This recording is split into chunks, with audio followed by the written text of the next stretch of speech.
Class 7th geography chapter number 1 जिसका नाम है इन्वायरमेंट, तो उसका हम लोग पार्ट 2 अब पढ़ने जा रहे हैं।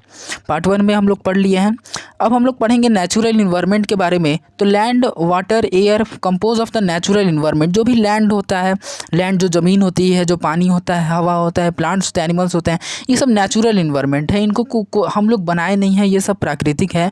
जिसका और meaning lithosphere, hydrosphere, atmosphere, biosphere.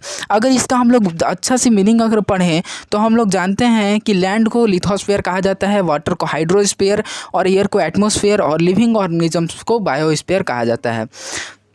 आगे दिया हुआ है कि lithosphere is the solid crust और the hard top layer of the earth. तो लिथोस्फीयर क्या होता है? वो सॉलिड क्रस्ट होता है जो कि अर्थ का कवरिंग होता है। It is a made of rocks and mineral. ये किससे बना हुआ होता है? रॉक्स और मिनरल से बना हुआ होता है। Covered with the thin layer of the soil. और किससे कवर होता है? Thin layer of the soil. Soil के जो मिट्टी होता है उसके पतले लेयर से ये कवर होता है। It is an irregular surface with the various land form such as mountains, plateaus, plains, valleys. जो लिथोस्फीयर होता है, लिथोस्फीयर का मतलब क्या होता है? लैंड। तो लिथोस्फीयर भी जो होता है, क्या आपको लैंड एक तरह से एक ही जैसा सब लैंड्स होते हैं? नहीं होते हैं। तो लैंड में भी अलग अलग प्रकार के लैंड्स होते हैं, जैसे कि माउंटेन एरिया रीजन का जो लैंड होगा वो अलग ही होता है, प्लेट्यूड्स का अलग ही होता है, प्लेन्स का अलग ही होता है। तो इसमें भी इरेगुलर सरफेस इसमें पाया जाता है। Land forms are found over the continents are also on the ocean floor. तो लैंड फॉर्म्स जो है वो कंटिनेंट्स में भी पाया जाता है और also in the ocean floor. Ocean के फ्लोर्स में भी पाया जाता है। ओशियन के फ्लोर्स मतलब क्या? जैसे कि ओशियन है तो उसके नीचे भी। Lithosphere is the domain that provides us forest, grassland for grazing and land for the agriculture and human settlement. Lithosphere ही वो स्ट्रक्चर है जो हम लोग को फॉरेस्ट प्रोवाइड करता है, क्योंकि जो भी फॉरेस्ट होते हैं वो सब लैंड पर होते हैं। ग्रास लैंड प्रोवाइड करता है जिससे कि एनिमल्स ग्रेजिंग करते हैं।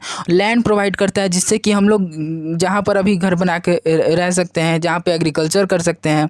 और it also the source of minerals wealth. और ये मिनरल्स का भी यही सोर्स होता है। तो यहाँ पर बताया गया है कि ये जो है ये पूरा इन्वायरमेंट है, ये पूरा इन्वायरमेंट है, लेकिन इसमें किस तरह से पार्टीशन है वो हम लोग को समझना होगा। तो यहाँ पर लैंड है, इसका मतलब ये लिथोस्फीयर है। यहाँ पर ये पूरा लिविंग ऑर्गेनिजम्स, पूरा लिविंग क्रिएचर है, तो इसको बायोस्फीयर कहा जाता है। वाटर है तो हाइड्रोस्फीयर और एयर है तो एटमॉस्फेयर। आगे क्या दिया हुआ है कि the domain that water is refer to hydrosphere. Hydrosphere का जो नेम होता है उसको वाटर का जो स्पेशल नेम दिया गया है इसमें, तो वो क्या दिया गया है? Hydrosphere. It comprises of the water. अब हाइड्रोस्फीयर कहने का मतलब कि इस सब तरह के वाटर्स इसमें आ जाते हैं। हर तरह का वाटर बॉडीज़ आ जाता है, जैसे कि rivers, lake, seas and oceans. Atmosphere is the thin layer of the air that surrounds the earth. और एटमॉस्फेयर क्या है? तो एटमॉस्फेयर एक थिन लेयर ऑफ एयर है, एक एयर का एक लेयर है अर्थ पर। The gravitational force of the earth holds the atmosphere around it. बहुत इंपॉर्टेंट बात है कि जो ग्रेविटेशनल फोर्स होता है, अब ग्रेविटेशनल फोर्स क्या होता है? तो जैसे कि कोई भी चीज़ अगर ऊपर जाता है तो वो उसके बाद फिर वो नीचे ही गिरता है। तो ये एक तरह से फोर्स लगता है अर्थ पर जिसको कहा जाता है ग्रेविटेशनल फोर्स, जिसमें कि अर्थ जो है वो किसी भी चीज़ को अपनी ओर अट्रैक्ट करती है। इसीलिए एटमॉस्फेयर भी अर्थ से इसीलिए हमेशा लगा हुआ रहता है, क्योंकि अर्थ पे उस पे भी फोर्स लगाती है और इसीलिए वो होल्ड रहता है। It protects from the harmful rays scoring reaching the heats of the sun. तो हम लोग को पता है कि सन से हार्मफुल रेज भी आते हैं, उससे ये हम लोग को बचाता है। It consist A number of the gases, dust and water vapour. इसमें अलग अलग प्रकार के गैसेज पाए जाते हैं, जैसे कि नाइट्रोजन, ऑक्सीजन, डस्ट पार्टिकल्स भी आते हैं और वाटर वेपर भी इसमें होता है।